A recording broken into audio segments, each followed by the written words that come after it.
Buenos días, chicos.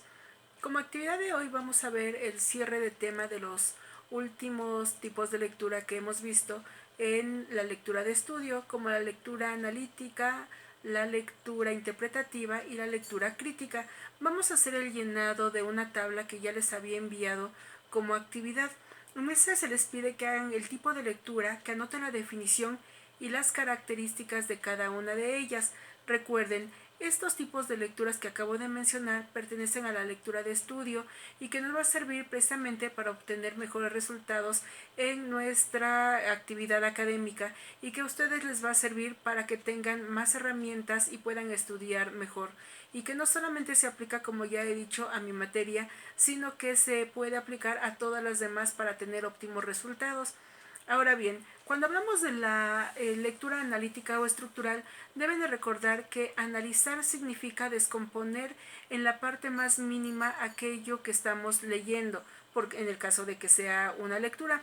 Cuando estamos leyendo tenemos que desentrañar, deshacer todo el texto para que podamos comprender las ideas desde lo esencial, desde las palabras, las frases, las oraciones, ir desentrañando cada uno de los párrafos y poder encontrar entonces el significado completo de aquello que estamos leyendo.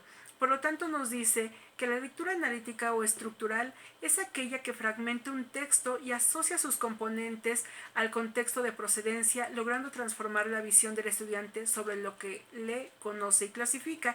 Esto es, que cuando nosotros vamos analizando parte a parte, podemos encontrar más fácilmente el contenido completo. Que si nosotros no entendemos desde una palabra, desde ahí ya estamos teniendo fallos y nuestra equivocación a la comprensión del texto pues va a ser mayor.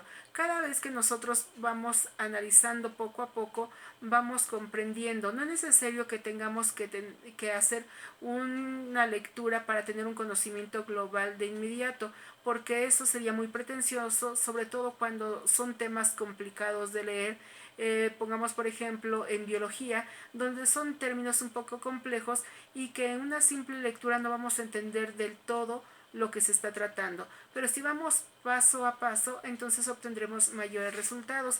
Es por ello que en cada uno de los párrafos es recomendable que encuentren la idea principal, que la subrayen, que busquen palabras que desconocen para que puedan entonces buscar significado. Esto es el tipo de lectura analítica o estructural. Tenemos que ver la estructura, cómo está formado, si es extenso, si está hecho por párrafos, si se trata de una poesía y entonces lo que tendrá ser estrofas y en lugar de renglones serán versos. ¿Qué tipo de texto tenemos? ¿Qué tal si estamos leyendo una obra de teatro? Pues entonces lo que va a tener son diálogos. Así es que tenemos que ver la estructura del texto y después leerlo e ir poco a poco encontrando el sentido para poder aplicarlo a lo que ya conocemos respecto al tema o ir formándonos una idea general acerca de la lectura. ¿Cuáles son las características que tiene este tipo de lectura? Pues es buscar cuál es la forma que tiene el texto, cuál es el contenido, es decir, de qué trata, así a muy grandes rasgos y después lo esencial. Tenemos que partir siempre de lo más amplio para tener una idea general y después ir paso a paso dando los datos más esenciales de ellos punto por punto. Después de esto tenemos el segundo tipo de lectura, que es la lectura interpretativa. Cuando hablamos de la lectura interpretativa, interpretar es buscar el verdadero significado o sentido que el texto nos da, que no es lo mismo, como ya habíamos visto en ejemplos anteriores, que nos den un texto si no encontramos lo adecuado por no observar lo que nos dice, como se llama, entre líneas, sobre todo en textos de carácter literario, específicamente en la poesía, donde se manejan muchas metáforas y las metáforas tienen que ser interpretadas, porque si las tomamos de manera literal a veces ni siquiera podrían tener sentido. Por ello es importante que vayamos desentrañando también aquí qué es lo que nos quiere decir, encontrar el sentido, el significado exacto para poder comprenderlo. Por lo tanto, aquí nos dice que tenemos que aprender a inferir la situación, es decir, ¿qué nos quiere decir? ¿Estoy entendiendo? ¿Es lo correcto lo que yo percibo a través de este texto? Buscar el significado y entonces ya que leemos, que desentrañamos, poder estar seguros que de eso está tratando. Ya hicimos este ejercicio, esta actividad con algunos poemas para que a través de lo que nos dice que podamos entender realmente lo que quiere transmitir, no de manera directa y literal, sino a través de metáforas. Después tenemos el tercer tipo de lectura, que es la lectura crítica. Su nombre nos indica, crítica es hacer comentarios, pero estos comentarios tienen que ser objetivos, tienen que estar fundamentados, debemos dar argumentos sólidos para poder hacer bien este tipo de lectura, porque si hacemos simplemente una crítica subjetiva, emocional, pues no tendría fundamentos y no sería parte de una lectura de estudio. Entonces, ¿cuáles son las principales características? Los argumentos, pero sobre todo la objetividad que uno va a plasmar en cada uno de los comentarios que dé. Por eso tienen que ser razonados, bien pensados y sustentados para que estos sean válidos. Entonces ustedes por favor llenen la tabla que viene al final de las actividades que tienen que enviar el día jueves para que podamos tener las evidencias de los temas que hemos estado viendo en esta semana. Ahora bien, vamos a ver aquí un ejercicio para que podamos aplicarlo a los tres tipos de lectura. Tenemos, por ejemplo, un poema que tiene una estructura muy peculiar y ustedes van a observarlo aquí. No se los voy a leer completo porque es un poquito extenso, solamente la primera parte y ustedes digan qué comprenden de ello, cómo lo notan, porque desde el primer verso nos damos cuenta que es muy peculiar, que es particular, porque no es muy común encontrar poemas de este tipo.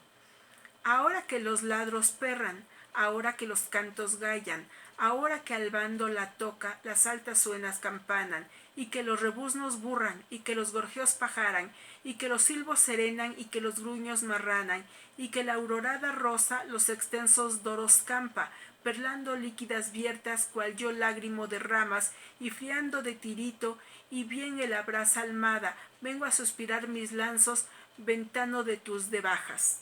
Bueno, es un poco más extenso, pero hasta ahí vamos a dejarlo para poder analizar. ¿Qué es lo primero que ustedes notan? Pues precisamente que no tiene un orden lógico, que no es como estamos acostumbrados a escucharlo porque las palabras están en desorden. Y no solamente las palabras, sino que la forma de ellas están combinadas. Ahora que los ladros perran, ¿qué es lo que nos quiere decir? Si nosotros lo ordenamos de una manera correcta, ahora que los perros ladran. Entonces, ladros y perran tienen combinadas las sílabas y no tenemos que buscarla porque sabemos que eso no es el orden normal. ¿Qué estamos haciendo aquí? Estamos analizando, estamos haciendo el análisis de las palabras porque ni existe ladros y no existe perran, pero sí existen perros y existen ladran, por lo tanto nosotros estamos estructurando de una manera correcta porque nuestra lógica nos indica que es así. Entonces al observar el texto nos damos cuenta que es poesía por el tipo de estructura que tiene, que las palabras son incorrectas porque están invertidas o porque están combinadas y nosotros en automático tratamos de buscarle la coherencia, la lógica para que la expresión tenga sentido. Entonces después que dice, ahora que los cantos gallan, sucede lo mismo. Nosotros escuchamos cantos gallan, pues decimos ahora que los gallos cantan.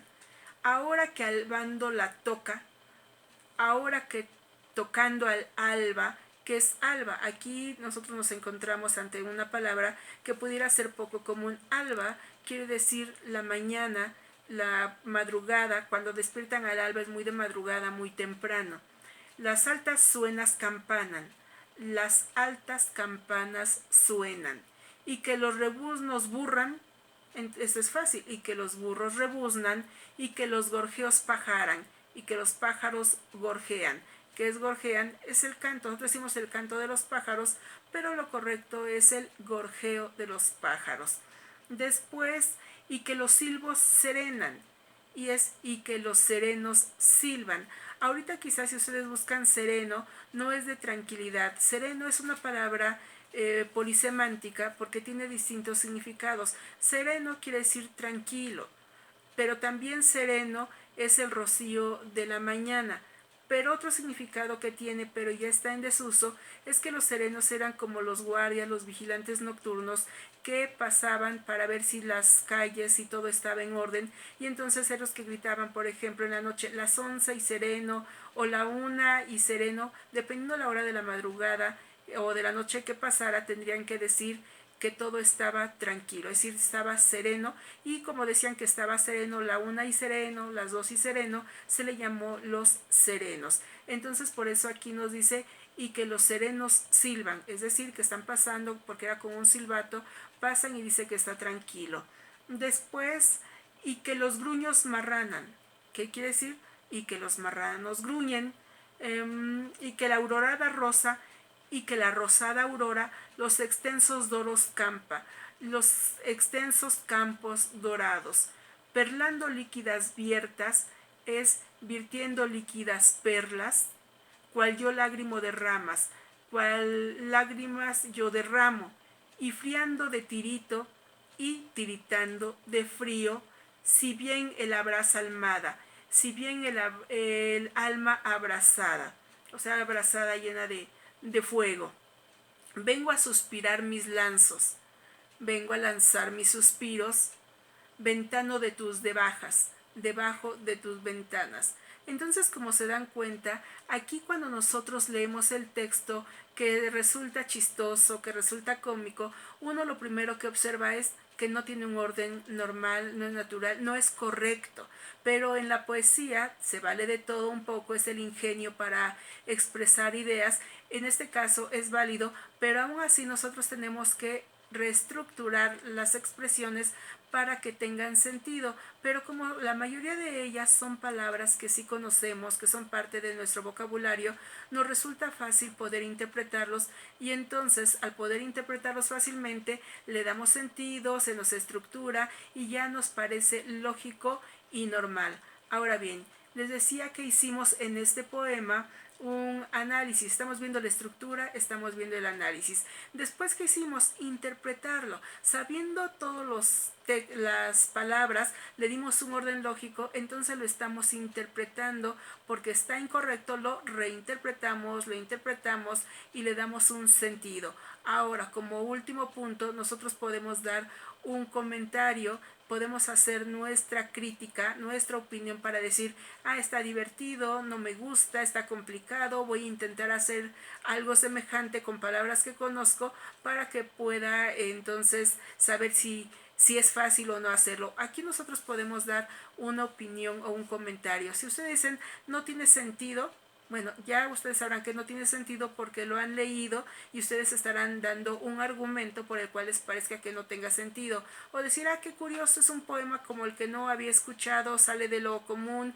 no es ordinario, entonces me parece agradable. Y ustedes ya con conocimiento de causa, al haber leído o escuchado este poema, entonces ustedes podrán entender de qué se trata y dar un comentario. Entonces aquí es muy válido decir si me gusta, no me gusta, está aburrido, está chistoso, no le entendí, no le encuentro sentido, pero ya ustedes estarán emitiendo un comentario, y eso es parte de una lectura crítica.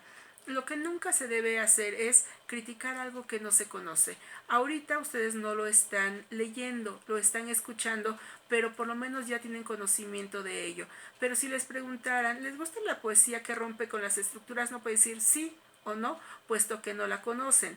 Pero en el momento en que ahorita se les presenta y ustedes le están escuchando, van a decir, no me gusta, prefiero la poesía tradicional, me gusta la que habla de amor, o me gusta la que habla de tristeza, me gusta que sea diferente, pero ustedes ya estarían teniendo un punto de vista objetivo porque tienen un referente, y en este caso es este texto. Lo que no se puede hacer entonces es criticar sin conocer, porque, por ejemplo, cuando a muchos les preguntan, ¿te gusta la música clásica? Dicen, no me gusta. Y les preguntamos, ¿por qué no te gusta? ¿Qué es lo que no te gusta? Y decir, no sé, nunca la he escuchado, pero no me gusta, es aburrida. ¿Cómo podemos emitir el juicio de que es música aburrida si nunca la hemos escuchado? Entonces, si ustedes la escuchan y me dicen, escuché a Mozart y no me gustó porque sí me parece aburrido, entonces es válido su juicio, es válida su opinión, porque tienen argumentos para decir, me pareció aburrido, no va con mis gustos, a mí me gusta más movida, me gusta la salsa, el reggaetón, me gusta el rock, pero ya tendrían un punto de vista fundamentado puesto que lo escucharon. Pero cuando dicen, no me gusta, y si les preguntamos por qué, dicen, no lo he escuchado, pero me han dicho que es aburrida, entonces ahí es infundamentado, no tiene sustento, no hay argumentos porque no lo conocen. Entonces lo importante siempre en cualquier situación en música o en un texto, primero se tiene que conocer para poder dar una opinión. Entonces, como verán, con esta información ustedes pueden llenar su tabla comparativa para que anoten las características de la lectura interpretativa, de la lectura crítica y de la lectura analítica o estructural, que son los temas con los cuales terminamos las actividades del libro de texto, y continuaremos con otros temas relacionados, aunque no aparezcan ya en nuestro libro, continuaremos con ello. Bueno chicos, que tengan un muy buen día y espero que haya quedado claro para que entreguen esta actividad el día jueves. Que tengan buen día, hasta pronto.